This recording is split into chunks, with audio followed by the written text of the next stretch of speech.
एकांत सिया के कमरे में आया। वह अभी बेहोश लेटी हुई थी। वह उसके पास आकर बैठ गया और उसके होश में आने का इंतजार करने लगा। धीरे धीरे रात गुजरने लगी। वह उसके नजदीक बैठा उसे निहारता रहा। जब बहुत रात हो गई तो दिन भर की थकावट ने उसकी पलकों को भी भारी कर दिया। उसने उसकी कलाई को पकड़कर बेड पर रखा और आंखें मूंद ली।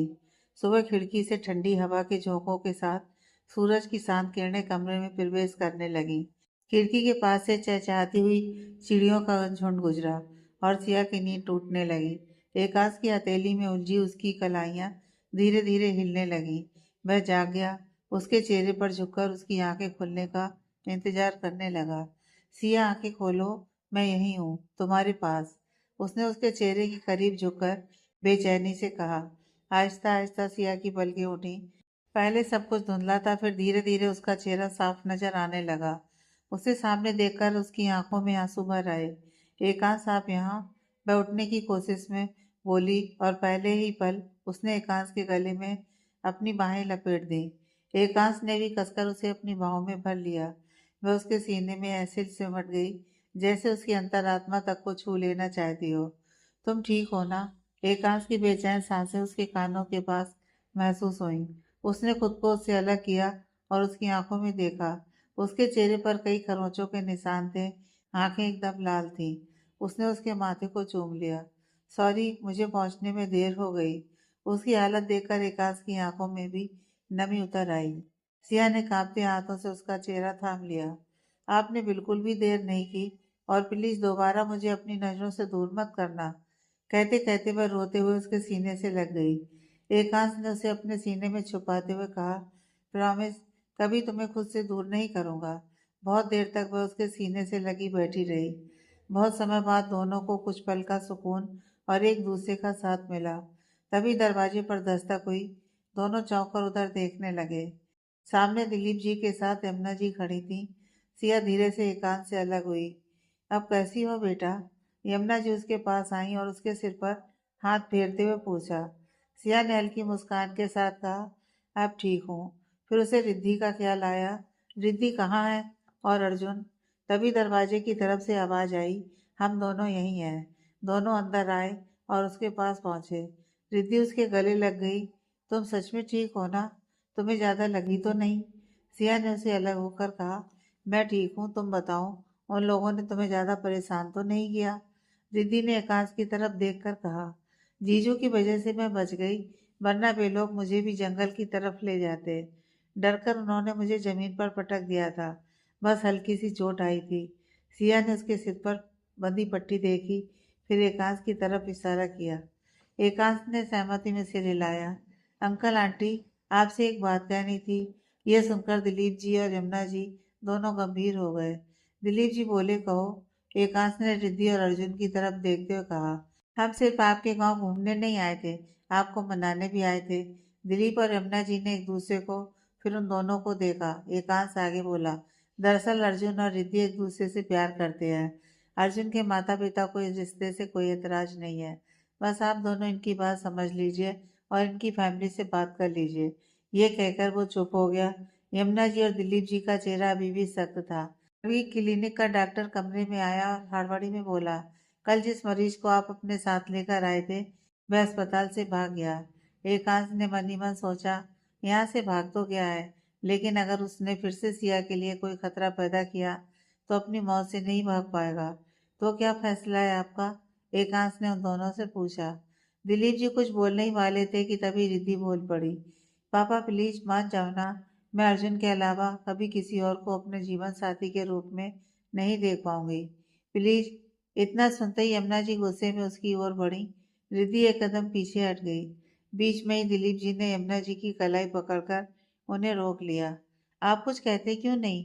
इसका दिमाग खराब हो गया है, यमुना जी गुस्से में बोली।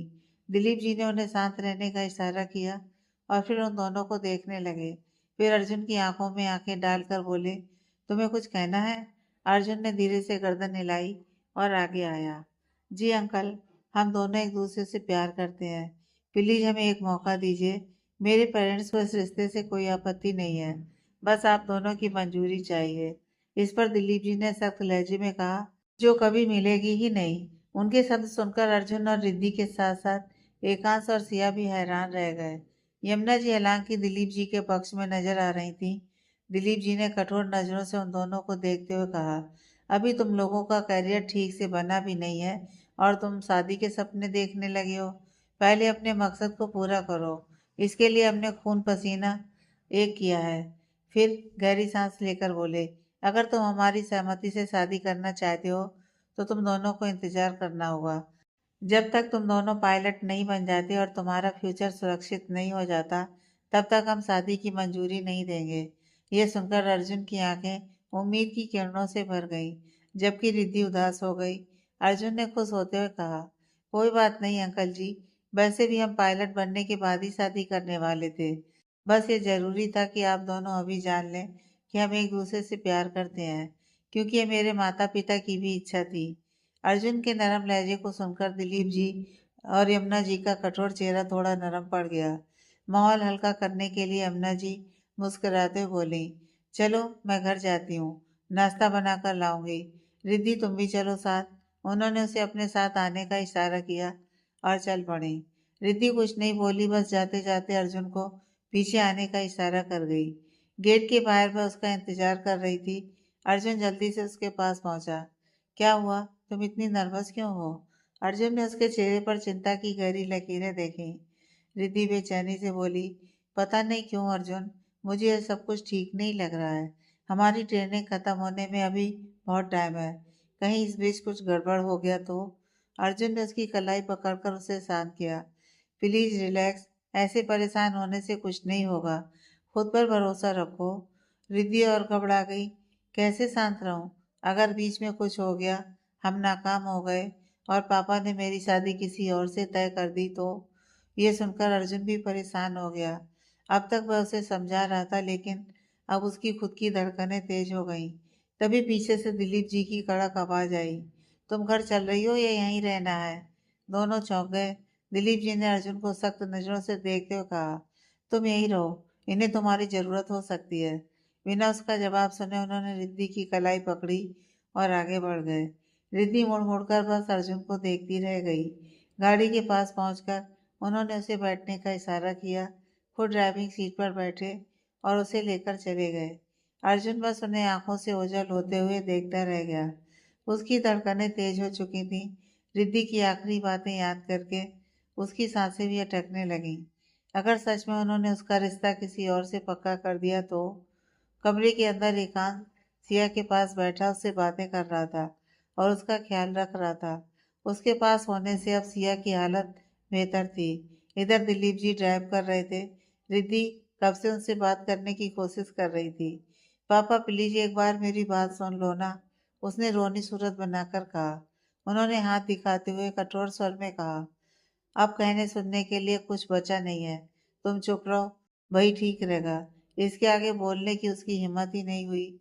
गाड़ी घर के बाहर रुकी। वह उनके साथ अंदर आई। उन्होंने किचन की तरफ इशारा किया। उनके आने की आहट सुनकर यमुना जी किचन से बाहर आ गईं। दिलीप जी ने कुछ इशारा किया और वह अंदर चली गई। रिद्धि उनके पास जाकर बोली, मम्मी प्लीज मेरी एक बात सुनो ना। यमुना जी ने मुंह फेर लिया। नाश्ता बनाने में मेरी मदद कर, और कुछ भी बोलने की जरूरत नहीं है। उनके रूखे शब्दों ने रिद्धि की जुबान पर ताला लगा दिया। थोड़ी देर बाद उसे काम में उलझाकर यमुना जी दिलीप जी के कमरे में चली गईं। दिलीप जी आराम कुर्सी पर बैठे टेंशन में कुछ सोच रहे थे। यमुना जी उनके पास आईं। अब क्या करेंगे जी? दिलीप जी ने थके स्वर में कहा, मुझे भी समझ में नहीं आ रहा है। लड़के वालों ने तारीख भी दे दी है और हमारी बेटी अलग ही गुल खिला कर बैठी है। यमुना जी गुस्से में बोली, तो क्या उसके प्यार के चक्कर में हम समाज में अपनी नाक कटवा लें? कोई ज़रूरत नहीं है। लव मैरिज ना हमारे खानदान में किसी ने की है, ना आगे कोई करेगा। दिलीप जी ने गहरी सांस ली। तुम्हें लगता है इनके सर पर चढ़ा प्यार का बुखार इतनी आसानी से उतर जाएगा? यमुना जी चुप रहीं। वह बोले, यमुना, कैंसर से सिर्फ मौत होती है और प्यार एक ऐसी बीमारी है जो अगर ज्यादा गहरी हो जाए तो सिर्फ तबाही लाती है। देश दुनिया समाज के सामने नाक कटवा देती है और आज हम उसी चौराहे पर खड़े हैं। यमुना जी ने दिल मजबूत करते हुए कहा, छोड़िए इन बातों को, मैं नहीं मानती। वह हमारी बेटी है उसकी शादी वहीं होगी जहाँ हम तय करेंगे। आप लड़के वालों को जुबान दे चुके हैं, गांव वालों को क्या मुंह दिखाएंगे? फिर कठोर होकर बोली, इस बारे में किसी को कुछ बताने की जरूरत नहीं है। रिद्धि की शादी उसी लड़के से होगी जिसे आप देख कर आए हो, जहाँ उसकी बात पक्की हुई है, बस। दिलीप जी ने भी सहमति में सिर हिला दिया, लेकिन दरवाजे के बाहर खड़ी रिद्धि की सांसें रुक गईं। वह बेयकीनी से अपनी माँ को देख रही थी। उसने कभी सोचा नहीं था कि वह इतनी कठोर हो जाएंगी। उसका दम घुटने लगा, वह रोती हुई अपने कमरे में भागी, दरवाजा बंद किया और दरवाजे से लगकर फूट फूट कर रोने लगी। जिद में बुदबुदाई, नहीं, ऐसा नहीं होगा। मेरी शादी हो गई तो सिर्फ अर्जुन के साथ, वरना किसी के साथ नहीं। शाम को एकांश सिया को लेकर घर आ गया। अर्जुन उनके साथ था, लेकिन आज घर में एक अजीब सी शांति थी। कल तक जो घर खुशियों की रोशनी से चमक रहा था, आज वहां उदासी की परछाई नजर आ रही थी। सबकी नजर रिद्धि को तलाश कर रही थी, मगर वह कहीं भी नजर नहीं आई। सिया को रेस्ट की जरूरत थी, इसलिए एकांश ने उसे कमरे में लिटा दिया। डिनर का टाइम होने पर उन दोनों का खाना उनके ही कमरे में यमुना जी लाकर दे गईं। रिद्धि ने खाना खा लिया क्या? और आप सब? सिया ने पूछा। यमुना जी हल्की मुस्कान के साथ बोली, उसे मैं खिला दूंगी, और हम सब आज देर में खाएंगे। तुम दोनों खा लो, तुम्हें दवा भी तो लेनी है। फिर वह बाहर चली गई। उन्होंने अर्जुन का खाना भी उसके कमरे में ही भिजवा दिया। अर्जुन ने हिम्मत करके पूछा, आंटी रिद्धि ने खाना खाया? यमुना जी कठोर लहजे में बोली, उसे मैं खिला दूंगी, तुम खाओ और सो जाओ। उनका यह व्यवहार अर्जुन को अच्छा नहीं लगा। फिर भी रिद्धि को याद करके उसने अपने मन को शांत कर लिया। यमुना जी खाना लेकर रिद्धि के कमरे में भी आईं। वह खुद को अपनी बाहों में समेटे उदास सी बेड पर बैठी हुई थी। उन्होंने खाना उसके सामने रखकर कहा, चुपचाप खाकर सो जा। अगर तू ये सोच रही है कि खाना पीना छोड़ देने से हम तेरी बात मान लेंगे, तो गलत सोच रही है तू। रिद्धि कुछ नहीं बोली, बस उन्हें खाली आंखों से देखती रही। उसकी आंखों की उदासी देखकर यमुना जी का दिल बेचैन हो गया। वह तुरंत बाहर चली गई, सिया के कमरे में। अब तुम क्या सोचने लगी? लो खाओ। एकांश ने एक निवाला उसके मुंह के आगे किया। सिया ने पलकें उठाकर उसे देखा, निवाला खा लिया और कुछ सोचते हुए बोली, कल तक सब कुछ कितना अच्छा था ना। आज जैसे ही अंकल आंटी को उन दोनों के बारे में पता चला, सब कुछ बदल गया। एकांश उसकी बात से सहमत होकर बोला, हाँ, घर एकदम खामोश हो गया है। उसने एक निवाला उसे और खिलाया। सिया ने आंखों के इशारे से कहा कि तुम भी खाओ, तो उसने इनकार कर दिया। तुम खा लो, मैं बाद में खा लूंगा। उसने उम्मीद के साथ एकांश की कलाई पकड़ ली। प्लीज कुछ करो ना। सच में वो दोनों एक दूसरे से बहुत प्यार करते हैं। अगर दोनों अलग हुए तो जी नहीं पाएंगे। एकांश ने प्यार से उसके गाल को छुआ। तुम फिक्र मत करो, मैं पूरी कोशिश करूंगा अंकल आंटी को समझाने की। वह चमकती आंखों से उसके पास आई। कोशिश नहीं, पक्का करके दिखाओगे, वादा करो। एकांश उसकी आंखों में झांक कर बोला, बदले में मुझे क्या मिलेगा? उसने एक्साइटेड होकर एकांश का चेहरा अपने दोनों हाथों में पकड़ लिया और उसकी आंखों में उतरते हुए एक स्ट्रॉन्ग सी पप्पी दी। ये सुनकर एकांश की आंखें सिकुड़ गईं। अगले ही पल सिया आगे बढ़ी और उसने सच में एकांश के होठों पर एक स्ट्रॉन्ग सी पप्पी दे दी। शर्माती हुई वह पीछे हटी। वह उसे इंटेंस नजरों से देखने लगा। उसके गाल गुलाबी हो चुके थे। सिर्फ एक, इससे क्या होगा? उसने शरारती मुस्कान के साथ कहा। सिया ने तिरछी नजर से दरवाजे की ओर देखा, जहाँ कोई नहीं था, और फिर उसके गले में बाहें डालकर उसके नजदीक आई। उनकी शादी के लिए अंकल आंटी को मना लो, फिर ऐसी स्ट्रॉन्ग पपी और भी स्ट्रॉन्ग रोज मिलेंगी। प्रॉमिस? एकांश को सोकर बोला। रियली? Okay, I promise. फिर एक निवाला खिलाकर बोला, अब चलो पेट भर खाओ, फिर मेडिसिन। मेडिसिन का नाम सुनते ही सिया का रोमांटिक मूड खराब हो गया। वह मुंह बिगाड़ते हुए बोली, फिर मेडिसिन मुझे नहीं खाना, बहुत कड़वी होती है। उसने प्यार से उसकी नाक पकड़ ली। तुम्हें खाना पड़ेगा। फिर उसे पेट भरकर खाना खिलाकर उसने मेडिसिन खिला दी। वह नानुकर करती रही, लेकिन डॉक्टर साहब कहाँ मानने वाले थे। दूसरी तरफ हॉस्पिटल में नमन की हालत पहले से थोड़ी ठीक थी, पर इतनी नहीं कि वह बैठ सके। बस वह होश में आ चुका था, आंखें खोलकर सबको देख रहा था। जख्मों के कारण उसकी हालत इतनी बुरी थी कि वह किसी से कुछ भी बोलने की कोशिश नहीं कर रहा था। वहीं उसके बगल वाले आईसीयू में कार्ल भी अपने जख्मी पैर को पकड़कर बैठा हुआ मंत्री साहब की सुलगती आंखों को बर्दाश्त कर रहा था। चौधरी साहब ने गुस्से में पूछा, क्या करने भेजा था तुम्हें और क्या करके आए हो? कुछ पता चला उस लड़की का? उनके इस सवाल से कार्ल के चेहरे की रंगत बदल गई। उसे एक पल में पिछली सारी बातें याद आ गईं। कैसे उसने सिया को किडनैप किया, जंगल में पहुंचे, मौत के मुंह से निकले और आखिरी में एकांश का उसके गले पर चाकू रगड़कर चेतावनी देना। अगर सिया की तरफ नजर उठाकर देखा भी और जुबान खोलने की गलती की तो दुनिया की कोई ताकत तुम्हें बचा नहीं पाएगी।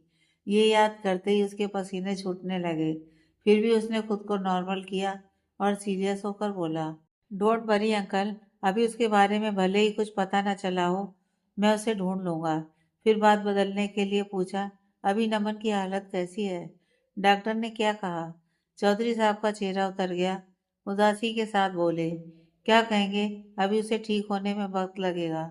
जो भी घटनाएं उसके साथ हुई हैं उन्होंने उसके दिमाग पर बहुत बुरा असर किया है। मेंटली वह डिस्टर्ब है, नॉर्मल होने में टाइम लगेगा। आखिरी लाइन उन्होंने दांत पीसते हुए कही। चौधरी साहब गुस्से में बोले, बस एक बार उसकी खबर मिल जाए जिसने मेरे बेटे की हालत की है, उसकी मैं हालत करूंगा कि मौत मांगेगा मेरे कदमों में गिरकर। उनके गुस्से को देखकर कार्ल भी मुस्कुराया और मन ही मन बोला, उसे तो मैं भी नहीं छोड़ने वाला। अगली सुबह एकांश की एक्स्ट्रा केयर से सिया की हालत अब बहुत अच्छी हो गई थी। वह कुछ जख्म थे जो अभी नहीं भरे थे, पर वह अब अच्छा महसूस कर रही थी। अभी नाश्ते का वक्त नहीं हुआ था, इसलिए वह उसके साथ बाहर खेतों में टहलने निकल गई। सर्दी का महीना शुरू हो चुका था। घर के दूसरे साइड दूर दूर तक खेती के खेत नजर आ रहे थे। कहीं गेहूं की बालियां लहरा रही थीं, तो कहीं सरसों के पीले फूल हवा के झोंकों में झूम रहे थे। दोनों एक दूसरे का हाथ थामे पगडंडी पर चलते हुए आगे बढ़ रहे थे। एकांश ब्लू शर्ट और ब्लू जीन्स में था। सिया ने भी ब्लू साड़ी पहन रखी थी। मैचिंग ब्लाउज, कानों में छोटे झुमके, माथे पर बिंदी, मैचिंग चूड़ियां और गले में मंगलसूत्र। दोनों परफेक्ट कपल लग रहे थे। सामने लहराते फूलों को देखते हुए एकांश की नज़र सिया पर गई।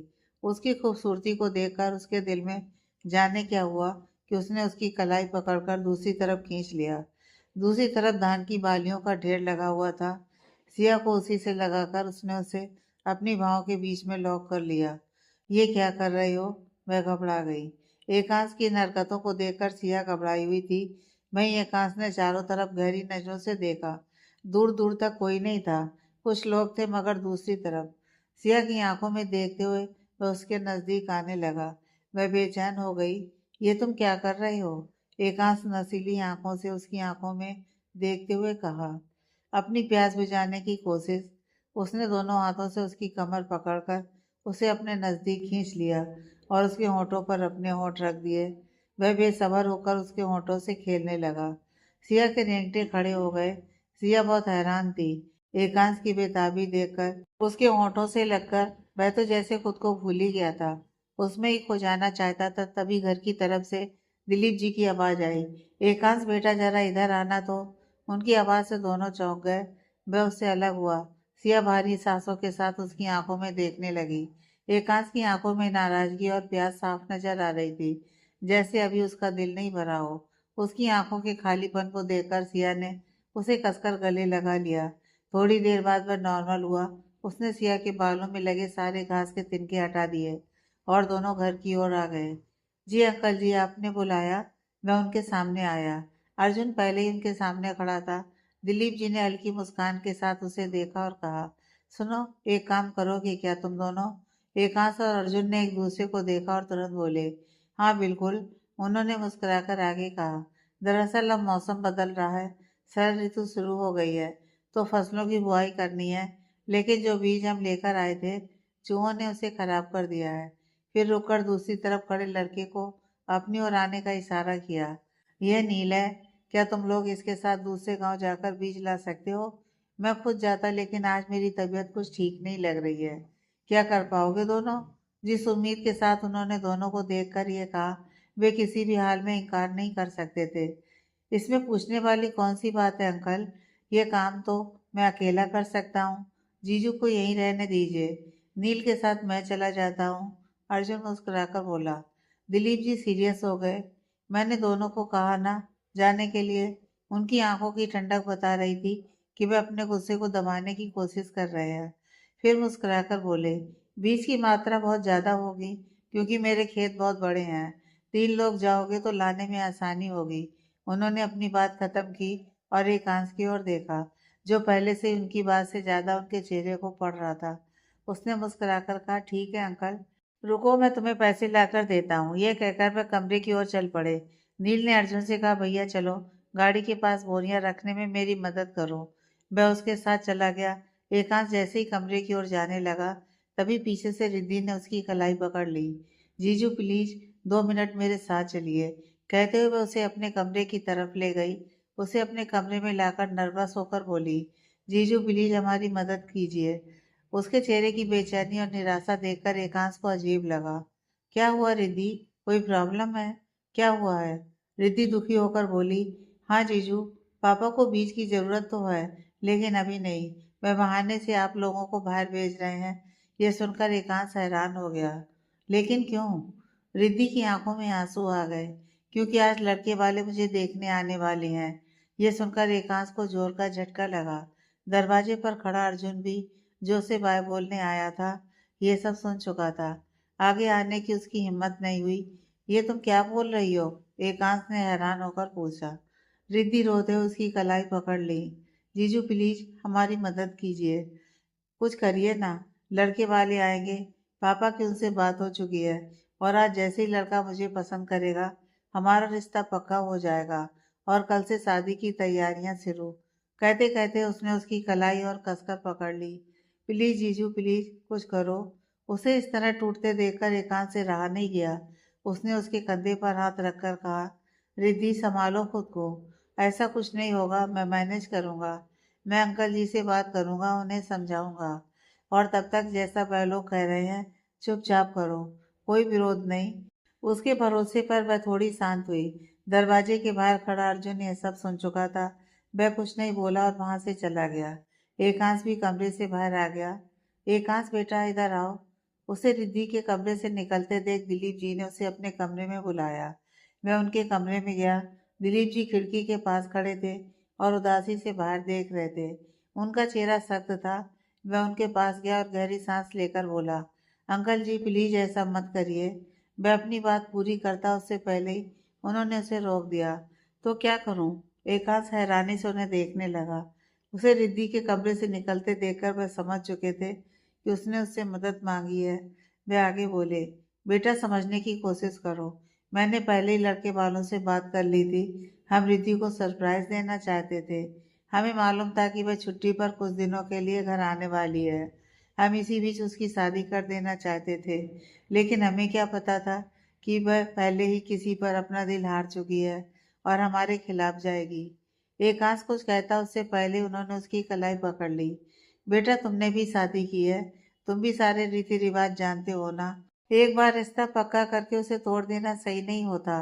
गांव समाज को क्या कहूँगा मैं, अगर मैंने कहा कि मेरे पसंद के लड़के को ठुकराकर मेरी बेटी अपने पसंद के लड़के से शादी करना चाहती है, तो मैंने जो जुबान दी है उसका क्या? लोग थूकेंगे मुझ पर, तमाशा बन जाएगा मेरा और मेरी बेटी का। तुम बताओ मैं क्या करूं? यह कहते हुए उनकी आंखें नम हो गई। उन्होंने उसके आगे हाथ जोड़ लिए। बेटा मेरी इज्जत तुम्हारे हाथ में है, समझाओ उन दोनों को, बताओ मेरी मजबूरी, और तुम भी मेरा आखिरी फैसला सुन लो। अगर उनके प्यार के चक्कर में गांव में मेरी बदनामी हुई तो सबको मेरा मरा हुआ मुंह देखना होगा। आगे तुम जानो। अपना आखिरी फैसला सुनाकर वह कमरे से बाहर चले गए। एकांश वही खड़ा रह गया, धर्म संकट में फंसा हुआ। किसका साथ दे और किसे अकेला छोड़े, समझ में नहीं आ रहा था। अर्जुन और एकांश बीज लेने के लिए नील के साथ घर से निकले। वे दोनों दिलीप जी की कार में बैठे थे। एकांश ड्राइव कर रहा था और अर्जुन पैसेंजर सीट पर बैठा था। नील पीछे से ट्रक लेकर उन्हें फॉलो कर रहा था। कार के अंदर गहरी खामोशी फैली हुई थी। एकांश गहरी सोच में डूबा हुआ ड्राइव कर रहा था और अर्जुन उदासी में डूबा मायूस होकर चुपचाप बैठा था। जब अर्जुन से रहा नहीं गया तो उसने चुप्पी तोड़ी। जीजू क्या फैसला है आपका? एकांश ने उसकी तरफ देखा। अर्जुन ने आगे कहा, प्लीज सोच समझ कर फैसला लीजिएगा, क्योंकि अंकल जी की जिंदगी का सवाल है। फिर दर्द भरी मुस्कान के साथ बोला, जीजू, जो हो रहा है उसे होने दीजिए। मैं ही रिद्धि की जिंदगी से दूर चला जाता हूँ। ये तुम क्या बोल रहे हो? एकांश हैरान हो गया। अर्जुन तड़पते हुए बोला, तो क्या करूं जीजू? हाँ, मैं रिद्धि से बहुत प्यार करता हूँ, उसके बिना जी नहीं पाऊंगा, लेकिन मैं अपने प्यार के लिए उन्हें मरने भी तो नहीं दे सकता। मैंने सब सुन लिया है, वह भी जो रिद्धि ने आपसे कहा और वह भी जो अंकल जी ने कहा। फिर अर्जुन ने अपने दिल को मजबूत किया। आप बीज लेकर घर वापस चले जाइए, मैं यहाँ से बहुत दूर चला जाऊंगा। उसने दिल पर पत्थर रखकर यह कहा और अपना चेहरा दूसरी तरफ कर लिया। उसकी आंखों से आंसू टपक रहे थे, दिल चकनाचूर हो रहा था, जिसका स्वर एकांश अपने दिल में महसूस कर सकता था। एकांश ठंडी नजरों से उसे देखते हुए सख्त स्वर में बोला, अपना फैसला तो तुमने सुना दिया, अपने लिए सोच लिया। ये सोचा है कि तुम्हारे जाने के बाद रिद्धि का क्या होगा? अर्जुन की उसकी तरफ देखने की हिम्मत नहीं हुई। इस हालत में मैं और कर भी क्या सकता हूँ? एकांश ने उसके कंधे पर हाथ रखा। पहली चीज तो यह करो, हार मत मानो। हर समस्या अपने साथ समाधान लेकर आती है, बस जरूरत होती है उसे ध्यान से देखने की। अर्जुन ने मुड़कर एकांश की आंखों में देखा। उसकी आंखें अभी भी ठंडी थीं, लेकिन कुछ अलग था, कुछ कठोर, जैसे कोई बड़ा फैसला। इसके बाद दोनों के बीच कोई बात नहीं हुई। दोनों अपने गंतव्य की ओर बढ़ते रहे। फिर अचानक एकांश के दिमाग में जाने क्या आया। उसने एकदम से ट्रक के आगे अपनी गाड़ी रोक दी। वह तेजी से गाड़ी से निकला और ट्रक की तरफ नील के पास बढ़ने लगा। उसे इस तरह अपनी ओर आते देख नील भी घबरा गया। उन दोनों के जाने के बाद इधर यमुना जी रिद्धि के कमरे में आई। वह उसके लिए लाल रंग की रेशमी साड़ी और खुश होने के गहने लेकर आई थी। रिद्धि कमरे के कोने में उदासी के साथ बैठी कुछ सोच रही थी। उन्होंने उसके कंधे पर हाथ रखकर कहा, चल, अब और कुछ सोचने के लिए नहीं बचा है, जाकर तैयार हो जा। उसने एक नज़र उन्हें देखा, कुछ नहीं बोली और कपड़े लेकर बाथरूम में चली गई। यमुना जी कुछ बोल नहीं रही थी, लेकिन अपनी बच्ची का दर्द वह महसूस कर सकती थी। समाज के नाम की रस्सी जो उनके हाथ में बंधी थी, उसने उन्हें खुलकर उसका साथ देने से रोक रखा था। बाहर दिलीप जी बहुत जल्दीबाजी में नौकरों के साथ हाल को अच्छे से सजा रहे थे। अरे जल्दी जल्दी करो ना, वह किसी पर गुस्सा भी कर रहे थे। यमुना जी, कहाँ हैं आप? मिठाइयाँ कहाँ हैं? उन्होंने आवाज़ दी। वह रिद्धि के कमरे से बाहर निकली। बेचैन होकर दिलीप जी उनके सामने गए। वह तैयार हो रही है ना? यमुना जी ने उदासी से कहा, हाँ, हो रही है, मरे हुए मन के साथ। दिलीप जी का चेहरा उतर गया। तभी बाहर गाड़ियों के आने की आवाज़ आई। दोनों हड़बड़ा गए। लगता है वे लोग आ गए, मैं जाकर देखता हूँ। कहते हुए वह तेज कदमों से गेट की तरफ गए। दिलीप जी दरवाजे तक पहुंचे। सामने से 20-25 लोग आ रहे थे, कुछ अधेड़ उम्र के आदमी और कुछ औरतें। उनमें से एक लड़का सबसे आगे अलग लग रहा था। उसी की शादी उन्होंने रिद्धि के साथ तय की थी। देखने में वह ठीक ठाक ही था। उसमें और अर्जुन में 19-20 का ही फर्क होगा। नमस्ते, मैं आप सभी का इंतजार कर रहा था। उन्होंने हाथ जोड़कर सबका अभिवादन किया। थोड़ी देर हो गई आपको आने में, रास्ते में कोई रुकावट तो नहीं हुई? लड़के के पिता बोले, अरे नहीं, ऐसा कुछ नहीं हुआ, बस महिलाओं को तैयार होने में ज़्यादा वक्त लग गया। जिस अंदाज में उन्होंने यह कहा, सभी हंस पड़े। माहौल हल्का हो गया। दिलीप जी भी हंसते हुए बोले, इस बारे में मर्द कुछ ना कहें तो ही अच्छा है। इस पर सब हंसते हुए अंदर आ गए। लड़के के परिवार वाले दिलीप जी के सामने सोफे पर बैठ गए। बाकी लोगों के लिए पीछे कुर्सियां लगाई गईं। अरे, आप खड़े क्यों हैं? बैठिए, किसी ने कहा। जी हाँ, हाँ, दिलीप जी मुस्कुराते हुए बैठे और यमुना जी को आवाज़ दी, यमुना, रिद्धि को लेकर आओ। इसी बीच लड़के ने अपने माता पिता की ओर देखा और इशारे में कुछ पूछा। जैसे उन्होंने सहमति में सिर हिलाया, लड़के ने दिलीप जी की ओर देखकर कहा, इसकी कोई ज़रूरत नहीं है अंकल जी। दिलीप जी चौंक गए। मतलब मैं कुछ समझा नहीं। वे बेचैन नजरों से सबके चेहरों को देखने लगे। कुछ तो बदल गया था। इसी वक्त यमुना जी रिद्धि को लेकर वहां आई। लड़के ने गहरी नजर से रिद्धि के चेहरे को देखा। उसका खूबसूरत चेहरा मुरझाया हुआ था। लाल रेशमी साड़ी और प्योर गोल्डन के गहनों में वह देवी सी लग रही थी, मगर चेहरे का नूर कहीं गुम था। लड़का उठकर खड़ा हुआ। दिलीप जी भी खड़े हो गए। उन्हें किसी अनहोनी की आशंका होने लगी। माफ कीजिएगा अंकल जी, लेकिन सच यह है कि हम रिश्ता जोड़ने नहीं तोड़ने आए हैं। इतना कहते दिलीप जी के कदम डगमगा गए। उनके और रमना जी के पैरों तले जैसे जमीन खिसक गई। बेटा, ये तुम क्या बोल रहे हो? कहते कहते दिलीप जी को चक्कर आने लगा। लड़के का पिता भी उठकर खड़ा हुआ। जी, आपने सही सुना। दिलीप जी हैरान परेशान नजर आ रहे थे। उन्होंने नाराजगी से रिद्धि की ओर देखा, जो खुद अचंभित खड़ी थी। उन्होंने हाथ जोड़ लिए। अगर हमसे कोई गलती हुई है तो हमें माफ कर दीजिए। प्लीज बताइए, रिश्ता तोड़ने की वजह क्या है? लड़के के पिता शांत लहजे में बोले, दिलीप जी, गलती आपसे नहीं हमसे हुई है। फिर उन्होंने रिद्धि की तरफ देखा। आपकी बेटी में कोई कमी नहीं है और ना ही किसी और वजह से हम ये रिश्ता तोड़ रहे हैं। फिर आगे बोलने से पहले उन्होंने लड़के की तरफ देखा। लड़के ने कहना शुरू किया, माफ कीजिएगा अंकल, सच तो यह है कि मैं किसी और से प्यार करता हूँ। मेरी मर्जी के बगैर मेरे माता पिता ने आपसे बात कर ली। ऐसा नहीं है कि रिद्धि में कोई कमी है या कोई और वजह है। बस जिसे मैंने अपनी जीवन संगनी के रूप में देखा है, उसके अलावा किसी और को वह जगह नहीं दे सकता। ये सुनकर दिलीप जी और यमुना जी बर्फ की तरह जम गए। लड़के की माँ बोली, माफ करना भाई साहब, बहन जी, हमने ही रिश्ता भेजा और हम ही उसे लौटा रहे हैं। लड़के के पिता बोले, भाई साहब, बदलते जमाने को मैं भी पूरी तरह नहीं मानता, लेकिन इतना जरूर मानता हूँ कि शादी एक ऐसा रिश्ता है जिसे जोड़ने का फैसला हम एक बार कर लेते हैं, मगर जिंदगी भर उसके साथ जीना होता है। कोई और गलती हम सुधार सकते हैं, लेकिन अगर गलत जीवन साथी मिल जाए तो जिंदगी नर्क बन जाती है। हमें माफ कर दीजिए कि आपकी उम्मीदों को तोड़कर जा रहे हैं। गलती हमारी है। उनके साथ आए सभी लोगों ने उनसे माफी मांगी और फिर चले गए। दिलीप जी बेजान से होकर सोफे पर गिर पड़े। अपने पापा को ऐसे गिरते देखकर रिद्धि घबराकर उनके पास आ गई। फर्श पर घुटनों के सहारे बैठकर उसने उनकी कलाई पकड़ ली। पापा, प्लीज प्लीज अब दुखी मत होइए, मैं उनसे बात करती हूँ। मैं आपको ऐसे दुखी नहीं देख सकती। उनका निराश चेहरा देखकर उसका दिल भर आया। आंखों से आंसू बहने लगे। रुक जाइए, वह उठकर दरवाजे की तरफ बढ़ने लगी। तभी जमुना जी गुस्से में बोली, अब रोकने का क्या मतलब? तू तो यही चाहती थी ना। अब खुशी से नाच। टूट गया तेरा रिश्ता। मोहल्ले वाले आकर सवाल करेंगे, क्या हुआ, कैसे हुआ? यह सुनकर रिद्धि के कदम एक पल के लिए रुक गए। उसने मुड़कर अपनी मम्मी की तरफ देखा और फिर पलटकर दरवाजे की ओर चल पड़ी। अपने प्यार के लिए अपने पापा को इस तरह टूटते देखना उसके बस की बात नहीं थी।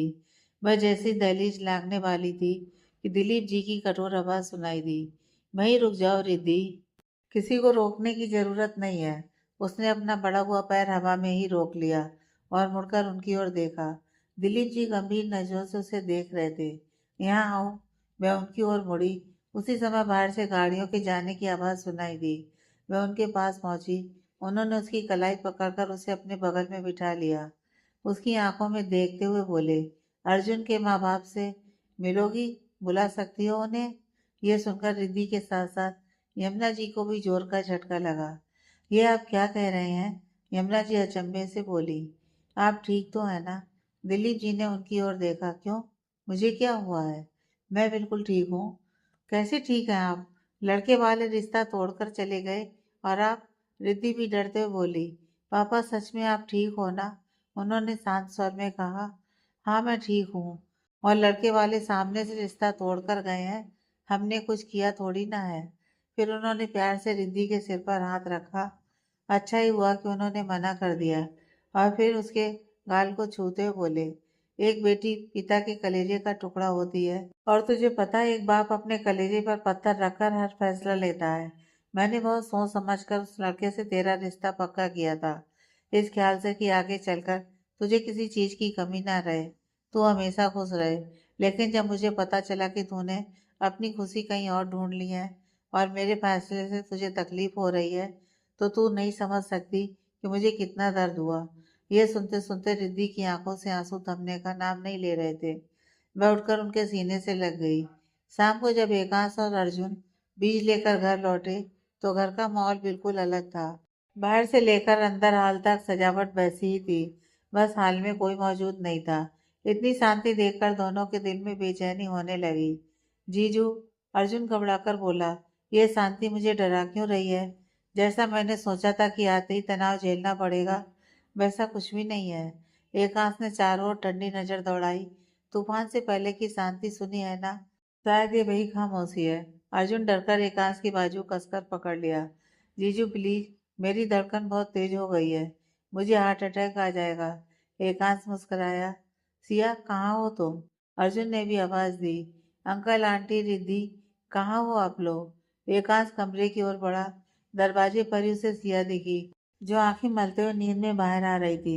वह उसके सामने आया। अभी सोकर उठी हो? हाँ, नींद भरी पलकों से वह बोली। क्यों, क्या हुआ? जाने से पहले तुमने ही दवाई दी थी आराम करने के लिए। नींद तो आएगी ही। कहते कहते उसने एकांश के कंधे पर सर रख दिया। नींद में फिसलने लगी तो एकांश ने उसे थाम लिया और मुस्कुराया। लगता है मेडिसिन का असर अभी गया नहीं। तभी जमुना जी और दिलीप जी अपने कमरे से बाहर आए। तुम दोनों आ गए? दिलीप जी ने थोड़ी ऊंची आवाज में कहा। सिया की नींद खुल गई। उसने नशीली आंखों से उनकी ओर देखा। दिलीप जी बोले, तुम दोनों खड़े क्यों हो? आओ बैठो, तुम दोनों से कुछ बात करनी है। अर्जुन तुरंत जाकर सोफे पर बैठ गया। अंकल, मैं अभी आता हूँ, कहकर एकांत सिया की ओर मुड़ा। तुम थोड़ी देर और सो जाओ। सिया ने उसकी कलाई पकड़ ली। नहीं, अब नींद खुल गई है। फिर दोनों भी जाकर बैठ गए। दिलीप और यमुना जी ने एक दूसरे की ओर देखा। फिर दिलीप जी बोले, अब बाहर आ जाइए। सबकी नजरें कमरे की ओर चली गईं। जैसे ही वहां से कोई बाहर आया, सिया की आंखों की नींद उड़ गई और अर्जुन सदमे से उठकर खड़ा हो गया। मम्मी, पापा, हैरानी से उसके मुंह से निकला। दिलीप जी के कमरे से उनके माता पिता बाहर आ रहे थे और उनके साथ रिद्धि, लता और मोहन जी उसके सामने आकर खड़े हो गए। अर्जुन अपनी आंखों पर यकीन नहीं कर पा रहा था। वे यहाँ कैसे आए? उसने तो उन्हें बुलाया ही नहीं था। बैठिए सब लोग, दिलीप जी ने कहा। सब बैठ गए, लेकिन अर्जुन अब भी खड़ा था। उसके पापा ने उसकी कलाई पकड़कर उसे खींचकर अपने पास बिठा लिया। दोनों परिवारों की उम्र लगभग एक सी थी। दिलीप जी ने मोहन जी की ओर देखते हुए कहा, अब सारी बातें मैं आपको बता चुका हूँ। अब आप बताइए, अपने बेटे को इस गलती के लिए क्या सजा देंगे?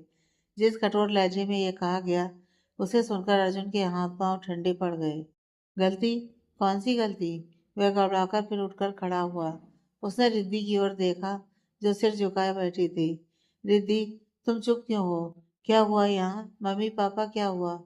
सिया, तुम बताओ ना, वह बेचैनी से बोला। सिया हैरानी से बोली, मैं क्या बताऊं? इन्होंने मुझे मेडिसिन दी थी, मैं सो गई थी, मुझे नहीं पता यहाँ क्या हुआ है। उसने सवाल भरी नजरों से एकांश की ओर देखा, जो ठंडे एक्सप्रेशन के साथ बैठा था, जैसे इन सबसे उसे कोई फर्क न पड़ता हो। तभी मोहन जी ने सिर झुकाते हुए कहा, दिलीप जी, मैंने आपकी सारी बातें सुन ली है। आप बिल्कुल सही हैं। आप इस नालायक को जो सजा देना चाहें दे सकते हैं। ये आपका गुनाहगार है। मोहन जी की यह बात सुनकर अर्जुन उन्हें फटी आंखों से देखने लगा। उसके पैरों के तले से जैसे जमीन ही खिसक गई। अरे, कोई मुझे बताए, यहाँ हो क्या रहा है? मैं पागल हो जाऊंगा कसम से। वह हद से ज्यादा परेशान होकर बोला। सबने उसके डरे हुए कांपते चेहरे को देखा और फिर हंसने लगे। रिद्धि भी आंचल में मुंह दबाकर खूब हंस रही थी। अपनी इस हालत पर उसे यूं हंसते देखकर उसने उसे आंखें दिखाई। वह तुरंत चुप हो गई। देखिए मोहन जी, ये बहुत गलत है। आपका बेटा मेरे सामने मेरी बेटी को आंखें दिखा रहा है, तो शादी के बाद क्या करेगा? दिलीप जी बनावटी गुस्से के साथ बोले। उनके शब्दों का मतलब समझते ही अर्जुन के कानों के नीचे जैसे बम फट गया। वह उछल पड़ा।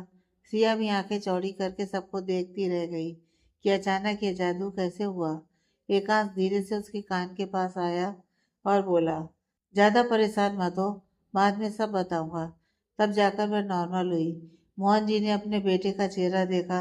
अर्जुन की हालत ऐसी हो गई थी कि जैसे वह अभी रो देने वाला हो या अभी उसे हार्ट अटैक आ जाएगा। वह हंसते हुए बोले, दिलीप जी, बस अब इस बदमाश को और परेशान मत करिए, वरना ये अभी जमीन पर लेट कर रोने लगेगा। पापा प्लीज, अर्जुन नाराजगी में मचलते हुए बोला। मोहन जी ने उसकी ओर देखकर हंसते हुए कहा, क्यों, तुझे और परेशान होना है क्या? वह जल्दी जल्दी गर्दन हिलाने लगा। दिलीप जी हंसते हुए बोले, बेटा, लड़के वाले आए थे रिद्धि को देखने, लेकिन उस लड़के का दिल पहले से ही किसी और से जुड़ा था, इसलिए वह सामने से मना करके चला गया। यह सुनते ही अर्जुन पलके झपकाना भूल गया। वह मुंह खोलकर सबको देखने लगा। दिलीप जी आगे बोले, और जब मेरे इनकार करने की सबसे बड़ी वजह ही खत्म हो गई तो मैं अपनी बेटी को दुखी कैसे देख सकता था।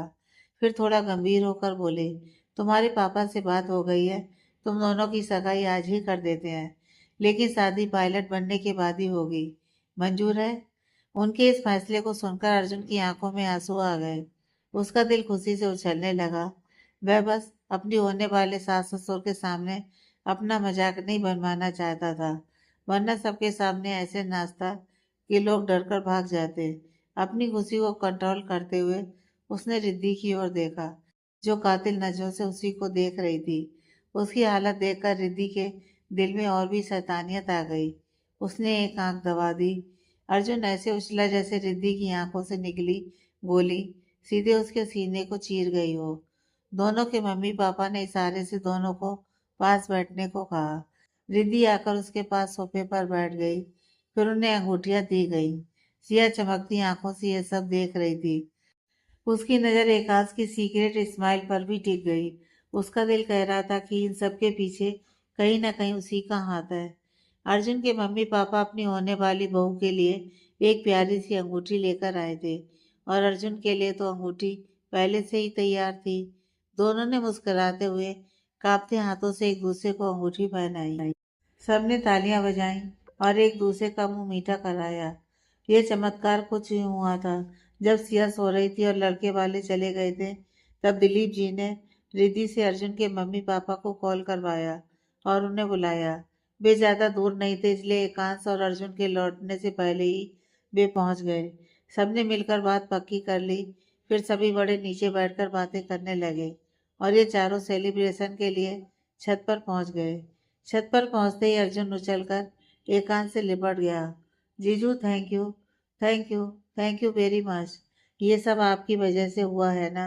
वह खुशी से एकदम एकांत की बाहों में झूल गया। यह देखकर सिया ने मुंह फुला लिया। अर्जुन प्लीज दूर रहो, ये मेरे हैं, कहते उसने नाराजगी से एकांश को उससे अलग कर दिया। एकांश हंसते हुए सिया को साइड हग में ले आया और नादान बनकर बोला, अरे तुम मुझे इतना थैंक यू क्यों बोल रहे हो? जीजू प्लीज मेरे सामने होशियार बनने की कोशिश मत करिए। मुझे अच्छे से पता है कि यह जो भी हुआ है ना, इसमें आपका ही हाथ है, पूरे 155%। रिद्धि ने भी मुस्कुराते हुए भीगी आंखों से उसकी कलाई पकड़ ली। हाँ जीजू, मुझे भी भरोसा है कि कहीं ना कहीं इसमें आपका ही हाथ है। फिर दोनों एक्साइटेड होकर बोले, प्लीज बताइए ना, आपने यह सब कैसे किया? एकाश ने सिया को अपने और करीब कर लिया। उसके माथे को चूमते हुए बोला, मुझे तो यह सब करना ही था, मैंने सिया से वादा किया था। फिर सिया की आंखों में देखते हुए एक आंख दबाकर बोला, तो मेरा प्रॉमिस तोड़ोगी तो नहीं ना? मैंने अपना वादा पूरा कर दिया। स्ट्रांग गिफ्ट मुझे चाहिए ही चाहिए। ये सुनते ही सिया शर्माकर उसके सीने में छिप गई। एकांश ने उन दोनों की ओर देखकर कहा, और मैं तुम दोनों को भी अलग होते नहीं देख सकता था। बस भगवान से प्रार्थना की और सब ठीक हो गया। आगे कुछ नहीं जानोगे तुम लोग। दोनों का मुंह उतर गया। जीजू प्लीज प्लीज बता दो ना। सॉरी, नहीं बता सकता, इट्स सीक्रेट। बस अपनी लाइफ एंजॉय करो। कहते हैं ना, आम खाओ गुठलियां मत गिनो। काफी जिद करने के बाद भी जब एकांश ने कुछ नहीं बताया तो दोनों हार मान गए। फिर अर्जुन बोला, ओके जीजू मत बताओ, लेकिन हमारे साथ डांस करना पड़ेगा। अर्जुन छत का गेट लॉक करके आया, फोन पर गाना लगाया और रिद्धि की कलाई पकड़कर डांस के लिए रेडी हो गया। रोमांटिक म्यूजिक बज उठा, तुम मिले दिल खिले और जीने को क्या चाहिए। गाना सुनते ही एकांश भी मूड में आ गया। उसने सिया की कमर पकड़कर उसे अपने और करीब खींच लिया और डांस करने लगा। अपने महबूब की आंखों में आंखें डालकर दोनों दीवाने दुनिया से कहीं दूर खो गए। उनकी धड़कनें एक दूसरे के दिल से जुड़ गईं और प्यार में वे सारी दुनिया भूल बैठे। रात हो चुकी थी, दूर दूर तक अंधेरा था। ऊपर नीला आसमान, पूरा चांद और ठंडी हवा के हल्के झोंके सब उनकी खुशी में साथ दे रहे थे। मौसम भी हसीन था और माहौल भी बेहद खूबसूरत। गाना बजता रहा, एक दूसरे की बाहों में बाहें डाले वे यूं ही लहराते रहे। किसी को एहसास नहीं था कि कोई देख रहा है या कोई सुन लेगा। दूर एक कमरे की खिड़की से अंधेरे में खड़ा कोई इन चारों को देख रहा था। उसकी ठंडी आंखें रहस्य से भरी थीं और जिन पर इन चारों में से किसी का भी ध्यान नहीं गया। गाने का मजा लेते हुए सबने अच्छे से डांस एंजॉय किया और जब डिनर तैयार हुआ तो यमुना जी ने सबको आवाज़ दी। सब नीचे आ गए। अर्जुन के पेरेंट्स अभी भी नहीं गए थे। दिलीप जी ने उन्हें जिद करके रोक लिया था। सबने साथ में हंसते मुस्कुराते हुए डिनर किया और फिर अर्जुन अपने मम्मी पापा को घर छोड़ने चला गया। सिया किचन में यमुना जी की मदद करने लगी। एकांश रूम में आकर कुछ पेशेंट से बात करने लगा। तभी उसके असिस्टेंट का कॉल आया। हेलो सर, रूम नंबर 20 के पेशेंट का कल सर्जरी है। आप आ रहे हैं ना? उसने पूछा। एकांश हैरान हो गया। क्यों? उस पेशेंट को तो डॉक्टर दीपक देखने वाले थे। असिस्टेंट ने उदासी के साथ कहा, सॉरी सर, आज ही अर्जेंटली डॉक्टर दीपक को कहीं जाना पड़ा। और डॉक्टर गहलोत? एकांश ने पूछा। सर, वो भी ऑपरेशन क्लियर नहीं कर पाएंगे। उनका कहना है कि रिपोर्ट उनकी समझ में नहीं आ रही है। एकांश कुछ देर चुप रहा, फिर कुछ सोचकर बोला, ओके ओके, मैं कल टाइम पर आ जाऊंगा। तुम पेशेंट के सारे टेस्ट और रिपोर्ट रेडी रखना। असिस्टेंट ने राहत की सांस ली। Thank you sir, bye. Call connect होने के बाद एकांश इसी बारे में सोच रहा था कि फिर उसका फोन रिंग हुआ। कॉल आंसर करते ही सामने से जो बातें उसने सुनी, उसका चेहरा और उतर गया। उसी वक्त सिया अंदर आई जब एकांश सामने वाले को जवाब दे रहा था। ओके, हम कल टाइम पर पहुंच जाएंगे। Okay, bye. कॉल डिस्कनेक्ट करते ही उसने मुड़कर देखा। सिया सामने खड़ी थी। वह धीरे से उसके पास आई। हम कल कहाँ जाने वाले हैं? एकांश ने ठंडी सांस ली, फिर मुस्कुराया। एक नज़र गेट पर डाली जो लॉक था और फिर आहिस्ता से सिया को अपनी बाहों में उठा लिया। बेड की तरफ जाते उसने सिया की ओर देखा जो मुस्कुरा रही थी। उसकी आंखों में देखते हुए पूछा, कल हम कहाँ जा रहे हैं? सिया चौंक गई। क्या? लेकिन क्यों? हम तो यहाँ एक हफ्ते रुकने वाले थे ना? एकांश ने गहरी सांस ली। हाँ, लेकिन हमें जाना होगा। कल से तुम्हारी ट्रेनिंग और ज़्यादा सटीक होने वाली है और कुछ टेस्ट भी हैं। सिया ने मुंह लटका लिया। ऐसे कैसे? अभी तो मुझे 1 महीना टाइम था ना। फिर बेबी फेस बनाकर उसके गले में बाहें डालते हुए बोली, प्लीज़ कुछ करो ना, बस 2 दिन और रुकते हैं। कितनी अच्छी जगह है, कितने प्यारे लोग हैं। एकांश मुस्कुराया, उसके गाल को छूते हुए बोला, I know baby, but in सब से ज़्यादा इम्पोर्टेंट तुम्हारा कैरियर है। You know Siya. सिया का मुंह और छोटा हो गया। एकांश ने जैसे उसे बेड पर बिठाया, वह मुंह फुलाकर दूसरी तरफ घूम गई। उसकी नाराजगी देखकर एकांश मुस्कुराया और उसके पास बैठ गया। सिया, बच्चों जैसी हरकत मत करो। उसने प्यार से उसके कंधे पर हाथ रखना चाहा, तो सिया ने गुस्से में उसका हाथ झटक दिया और बैठ के दूसरे साइड चली गई। फिर भी वह उसके पास गया। Siya, please try to understand. हमें कल वापस लौटना ही होगा। अब तुम्हारी छुट्टी बहुत ज़्यादा हो रही है। यह सुनते ही सिया गुस्से में उसकी ओर पलटी। आपको छुट्टी दिखाई दे रही है और मेरी हालत इन जख्मों के साथ ट्रेनिंग लूंगी? एकांश ने प्यार से उसकी नाक पकड़ ली। यस बेबी, और डोंट वरी, तुम्हारे जख्मों के लिए मैं हूं ना। वैसे भी ये काफ़ी हद तक ठीक हो चुके हैं। ट्रेनिंग में कोई प्रॉब्लम नहीं होगी। उसके समझाने के बाद भी सिया मुंह फुलाए बैठी रही। एकांश ने उसे प्यार से अपनी गोद में बिठा लिया। सिया प्लीज, बस थोड़े दिनों की बात है। आई नो तुम्हें मेरे साथ टाइम स्पेंड करना अच्छा लगता है, पर क्या मुझे अच्छा नहीं लगता? मैं भी तो तुम्हारे साथ एंजॉय करता हूँ। सिया गुस्से में उसकी आंखों में देखकर बोली, तो फिर क्यों बार बार मुझे खुद से दूर करते हो? एकांत ने उसका चेहरा थाम लिया और उसे अपनी आंखों के पास लाकर बोला, तुम्हें अपने से दूर करना मेरे लिए भी आसान नहीं है। फिर उसने प्यार से उसके कंधे पर अपने होंठ रख दिए। सिया सियर उठी, उसकी सांसें अटकने लगी। एकांश ने हल्के से उसके कंधे को बाइट करते हुए कहा, मैं तो तुमसे 1 सेकंड के लिए भी दूर नहीं जाना चाहता। तुम्हें बहुत प्यार देना चाहता हूँ। फिर वह उसके होंठों के नजदीक आया, प्यार से उसके लबों को चूमकर बोला, मैं तुम्हें बता नहीं सकता तुम्हारे लिए कितनी प्यास है मेरे अंदर। फिर उदास होकर बोला, लेकिन अभी थोड़ा हमें दूर रहना होगा। तुम्हारी ट्रेनिंग स्टार्ट हो रही है और मुझे भी 1 महीने के लिए सेमिनार अटेंड करने इंडिया से बाहर जाना है। यह सुनकर सिया की बेचैनी और बढ़ गई। वह तड़प कर बोली, आप मुझे अकेले छोड़कर चले जाओगे? एकांश ने उसे अपनी बाहों में भर लिया। अपने लिए नहीं, तुम्हारे लिए जाना होगा। उसके दूर जाने का ख्याल ही सिया को बेचैन कर गया। उसने दोनों हाथों से एकांश का चेहरा पकड़ लिया। आप मुझसे दूर नहीं जा सकते। उसकी आंखों में देखते हुए उसने अपने होंठ उसके होंठों पर रख दिए। वह बेचैनी में उसके होंठों का जाम पीने लगी। एकांत शांत था, बस उसकी बेचैनी महसूस कर रहा था। वह बेकाबू होकर उसके होंठों से खेल रही थी। उसके हाथ एकांत के बालों में उलझ गए। अब एकांत के लिए भी खुद पर काबू रखना मुश्किल हो रहा था। करीब 20 मिनट तक वह उसे चूमती रही। जब उसकी सांसें रुकने लगी तो वह उसके पूरे चेहरे से होते हुए गर्दन के नीचे उतर गई। वह बेचैनी में लगभग पागल हो चुकी थी। उसने एकांश की शर्ट के सारे बटन खोल दिए। एकांश मुस्कुराते हुए सब देख रहा था। कुछ कह नहीं रहा था, कुछ कर नहीं रहा था, बस शांत बैठा था। अफसिया को समझ में नहीं आ रहा था कि क्या करे, अपनी बेचैनी कैसे शांत करे। उसने बेबस नजरों से एकांश की आंखों में देखा, जो उसकी हर हरकत को देख रहा था। धीरे धीरे सिया की आंखों में नमी आने लगी। एकांश ने प्यार से उसे अपनी बाहों में लिया और उसके होंठों को अपनी गिरफ्त में लेकर उसकी बेचैनी शांत करने लगा। वह उसे किस करने लगा तो वह उसका पूरा साथ देने लगी। इसके साथ ही एकांश के दोनों हाथ अब उसके तन में फिसलने लगे। उसकी धड़कनें बढ़ने लगीं, बदन में सिहरन उठने लगी।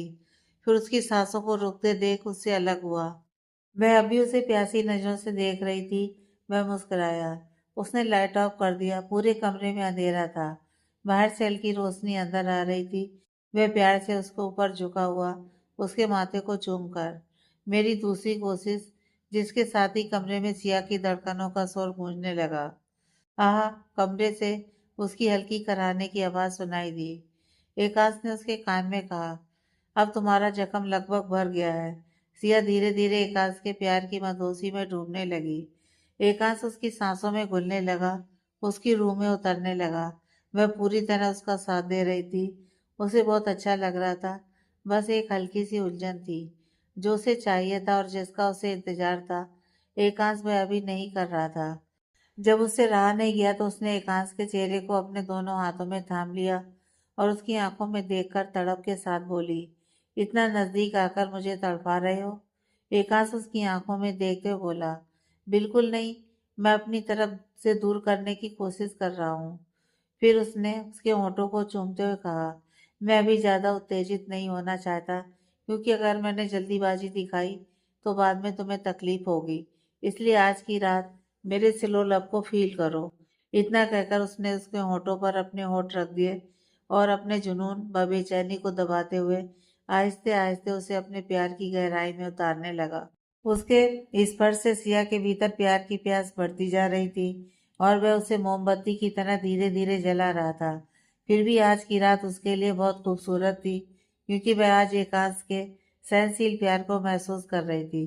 कोई आग नहीं, कोई दर्द नहीं, सिर्फ सुकून और चैन की नींद। सुबह होते ही पक्षियों का शोर सुनाई देने लगा। उसकी नींद खुली। अंगड़ाई लेते हुए जब वह जागी तो एकांश आईने के सामने तैयार होता दिखाई दिया। ग्रे रंग की शर्ट और ब्लू जीन्स में वह हमेशा की तरह परफेक्ट लग रहा था। बाल सेट करने के बाद वह अलमारी के पास जाकर दोनों के बैग पैक करने लगा। वह भी अंगड़ाई लेते हुए उठकर बैठ गई।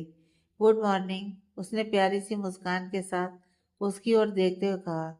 एकांश उसके पास आया। Good morning Siya. उसने प्यार से उसके माथे पर किस किया और उसके चेहरे को दोनों हाथों में थाम लिया। उसकी आंखों की गहराई में उतरते हुए बोला, कल रात बहुत परेशान किया ना, बहुत तड़पाया तुम्हें, बट प्रॉमिस नेक्स्ट टाइम तुम्हारा दिल खुश कर दूंगा। फिर शरारत से एक आंख दबाकर बोला। सिया शर्माते हुए उसके सीने से लग गई। चलो उठो, तैयार होकर बाहर पूजा कर लो, आंटी जी तुम्हें बुला रही हैं। यह कहकर वह खड़ा हो गया। सिया भी उठने लगी, लेकिन अपने अस्त व्यस्त कपड़ों को देखकर उसकी नजर एकांश पर गई, जो उसे ही देख रहा था। वह शर्माते हुए अपना चेहरा नीचे कर गई। एकांश उसके चेहरे के पास झुका, सॉरी, और उसके गाल को चूमकर वापस पैकिंग में लग गया। सिया अपने कपड़े ठीक करके उठी और बाथरूम चली गई। जब वह नहाकर बाहर आई तो एकांश कमरे में नहीं था। बस उसकी जरूरत की सारी चीजें बेड पर रखी हुई थीं और दरवाजा बंद था। बेड पर उसके लिए डार्क ब्लू रंग की साड़ी का पूरा सेट रखा हुआ था। थोड़ी देर बाद जब वह कमरे से बाहर निकली तो हॉल में दिलीप जी और यमुना जी के साथ एकांश, अर्जुन और रिद्धि नजर आए। सभी हंसते हंसते बातें कर रहे थे। वह उनके सामने आकर खड़ी हो गई। सबकी नजरें उस पर गईं। उसकी नज़र एकांश पर थी, जो मुस्कुराते हुए उसे देख रहा था। ब्लू साड़ी में वह बहुत क्यूट लग रही थी, जैसे नीले समंदर की रानी हो। हाथों की चूड़ियों से लेकर माथे की बिंदी तक सब उसकी खूबसूरती में चार चांद लगा रहे थे। यमुना जी उठकर खड़ी हुई। चलो अब सब लोग ब्रेकफास्ट कर लो, फिर तुम सबको निकलना भी है। मिश्री ब्रेकफास्ट लाते हुए डाइनिंग टेबल के पास आई। सबके चेहरों पर हल्की सी उदासी थी। दिया और रिद्धि सबसे ज्यादा उदास लग रही थी। रिद्धि मचलते हुए बोली, मुझे अभी नहीं जाना था। सिया भी उदासी से बोली, मुझे भी यहाँ बहुत अच्छा लगा, मन नहीं हो रहा जाने का। अर्जुन ने ठंडी सांस छोड़ते हुए कहा, मेरा भी, लेकिन क्या करें, ट्रेनिंग भी जरूरी है, जाना पड़ेगा। दिलीप जी बोले, बच्चों, इतना दुखी होने वाली कौन सी बात है, जब भी छुट्टी मिले आ जाना। तुम लोगों के आने से हमें भी बहुत अच्छा लगा। फिर सबने ब्रेकफास्ट किया और आखिरकार सबके जाने का समय हो गया। एक बार फिर अपनी फैमिली से दूर होते हुए रिद्धि इमोशनल हो गई, साथ ही सिया भी। कुछ ही दिनों में उसे दिलीप और यमुना जी से बहुत प्यार और दुलार मिला था। पहली बार उसे यमुना जी से माँ की ममता का एहसास हुआ था। अरे बच्चों, तुम दोनों रोना बंद करो। तुम रो रही हो तो मेरी आंखों से भी आंसू रुक नहीं रहे। यमुना जी ने अपने आंचल से आंखें पोंछते हुए कहा। चलो हंसते हंसते जाओ। रोते रोते उन दोनों के होंठों पर मुस्कान आ गई। दोनों फिर से उनके गले मिली, फिर दिलीप जी से आशीर्वाद लिया। इसके बाद दिलीप जी ड्राइविंग सीट पर बैठे, यमुना जी पैसेंजर सीट पर, और पीछे पे चारों सब रेलवे स्टेशन पहुंचे। अंकल आंटी ने दिल पर पत्थर रखकर चारों को बाय कहा। वे ट्रेन में चढ़े, अपनी अपनी सीटों पर बैठे और धीरे धीरे ट्रेन चल पड़ी। अंकल आंटी उदासी से उन्हें तब तक बाय करते रहे जब तक ट्रेन उनकी आंखों से ओझल नहीं हो गई। यमुना जी रोते हुए दिलीप जी के कंधे पर सर रखकर बोली, बच्चे चले गए, हमारा घर फिर से सूना हो गया जी। दिलीप जी ने ठंडी सांस लेकर कहा, बच्चों के भविष्य के लिए जरूरी भी था। कोई बात नहीं, कल फिर ये लोग आएंगे। ट्रेन में बैठे चारों भी उदास थे। लंबा सफर तय करके सभी एकेडमी पहुंच गए। वहां जाकर पता चला कि मैनेजमेंट ने सिक्योरिटी और टाइट कर दी है। अब सिया को रिद्धि के साथ हॉस्टल के कमरे में ही रहना होगा। ये जानकर सिया और भी उदास हो गई। एकांश उसे अपने पास रोकना चाहता था, लेकिन अब उसके जख्म काफी हद तक ठीक हो चुके थे। जंगल में लगी चोटें भी इतनी गंभीर नहीं थी कि उसे डॉक्टर के पास रहना पड़े। अर्जुन और एकांश दोनों को उनके हॉस्टल तक छोड़ने गए। जैसे वे कमरे में पहुंचे, सिया एकांश के गले लग गई। मैं आपको बहुत मिस करूंगी, प्लीज कुछ करो ना, मुझे आपके साथ रहना है। एकांश ने खुद को मजबूत करते हुए कहा, नहीं सिया, अब तुम्हें ट्रेनिंग पर फोकस करना होगा, बस कुछ दिनों की ही तो बात है। अर्जुन भी रिद्धि के पास आया, अपना ख्याल रखना, जब भी जरूरत पड़े मैसेज करना, कॉल भी कर सकती हो। एकांश ने सिया का माथा चूमते हुए कहा, फिक्र मत करो, मैं यही हूँ, जब भी याद करोगी आ जाऊंगा। अस्पताल में चौधरी साहब गुस्से में नमन के सामने खड़े थे। अरे तू कुछ बोलता क्यों नहीं, जवाब दे, किसने किया ये सब तेरे साथ, कौन थी वो लड़की। नमन की हालत थोड़ी ठीक थी, लेकिन पूरी तरह नहीं। वह बहुत धीरे धीरे बोल पा रहा था। उसने सामने देखा, कुछ पुलिस वाले खड़े थे और कुछ स्केच आर्टिस्ट।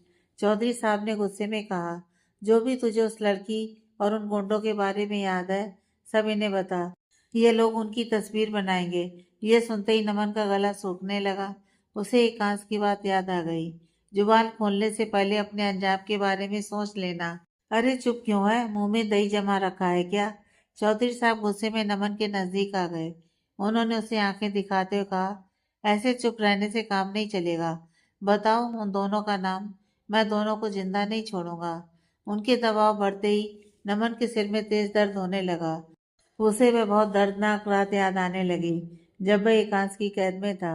एकांश ने जिस बेरहमी से उसे जख्म दिए थे और हर रात उन जख्मों पर नमक और मिर्च का मल्लम लगाया था, सब याद आते ही उसके रेंगटे खड़े हो गए। माथे पर पसीना छलक आया।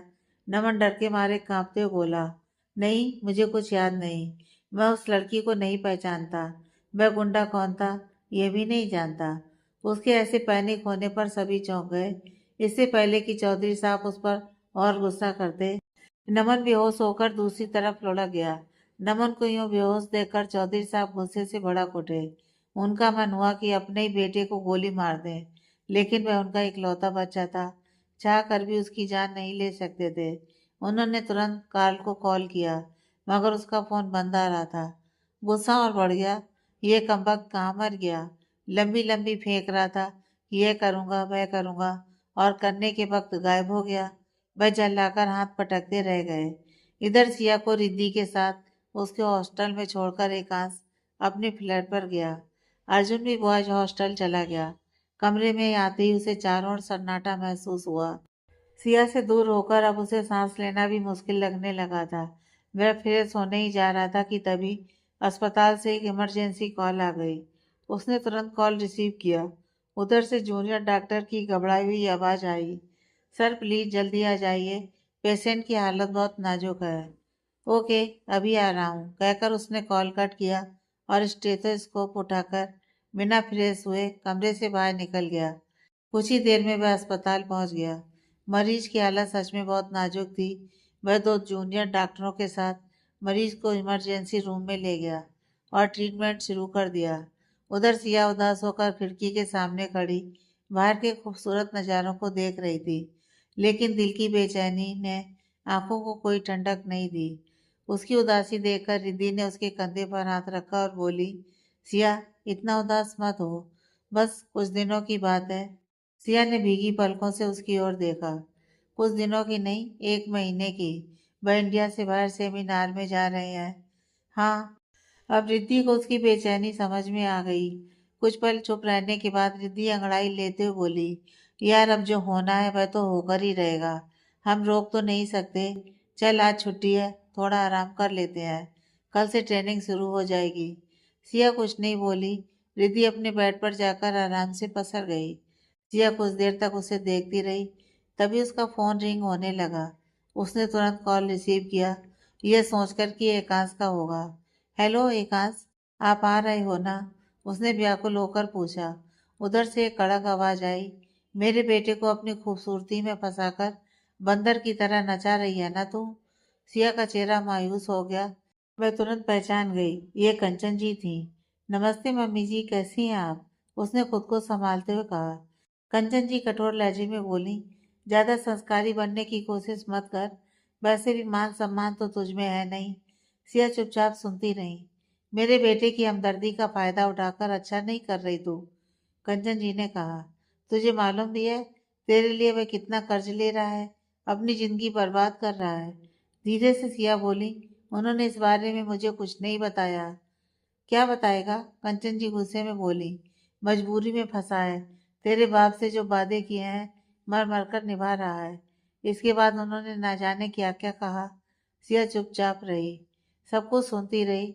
उनके कड़वे शब्द उसके दिल को चीरते जा रहे थे। वह खिड़की के नीचे दीवार से लगकर बैठ गई। आंसू लगातार बहते रहे और कंचन जी के शब्द तीर बनकर उसके सीने को छलनी करते रहे। शाम को ड्यूटी खत्म करने के बाद अपने फ्लैट लौटने से पहले एकांश सिया से मिलने अकादमी पहुंचा। रात के 10 बज चुके थे। वॉचमैन ने पहले उसे अंदर आने से मना कर दिया, लेकिन जब उसने सिक्योरिटी ऑफिसर को कॉल किया तब जाकर एंट्री मिली। उसने अपनी आने की खबर सिया को दी और छत पर उसका इंतजार करने लगा। दरवाजा खुलने की आवाज आई। उसने मुड़कर देखा, सिया सामने खड़ी थी। उसे देखते ही वह मुस्कुराई और दौड़ती उसकी ओर आई। एकांश को समझ पाता उससे पहले ही वह बेचैनी से उसके गले लग गई। बिना कुछ सोचे समझे उसने उसके चेहरे को दोनों हाथों में थामा और उसके होठों पर अपने होठ रख दिए। वह बेहद बेताबी से अपनी बेचैनी बयान करने लगी। उसके होठों की प्यासी हलचल से एकांश हैरान रह गया। सिया उसकी ओर से अपनी प्यास बुझा रही थी।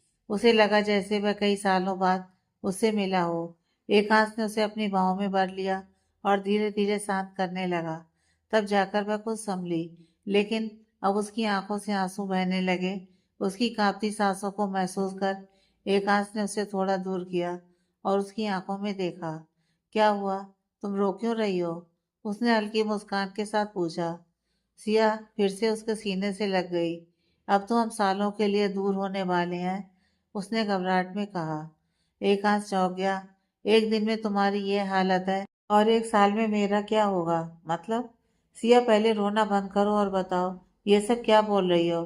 उसने प्यार से उसे गले लगाया और पीठ सहलाते हुए कहा, मैं सिर्फ 1 महीने के लिए सेमिनार जा रहा हूँ, 1 साल के लिए नहीं बुद्धू। सिया ने रोते हुए नाराजगी से उसकी ओर देखा। तो आपकी 1 साल की कोर्स का क्या होगा? आपकी सर्जरी कोचिंग? आप मेरी वजह से सब खराब कर देंगे। यह सुनते ही एकांश का चेहरा गंभीर हो गया। माथे पर चिंता की लकीरें खिंच गईं। सिया उससे अलग हुई और गुस्से में बोली, आपने इतनी सारी बातें मुझसे छुपाई। क्या मैं इतनी गई गुजरी हूँ? क्या आपने अपने दिल की बातें भी मुझसे छुपा कर रखी? सिया की आंखों में दर्द था और पहली बार एकांश की नजरें झुक गईं। आगे की कहानी नेक्स्ट पार्ट में है।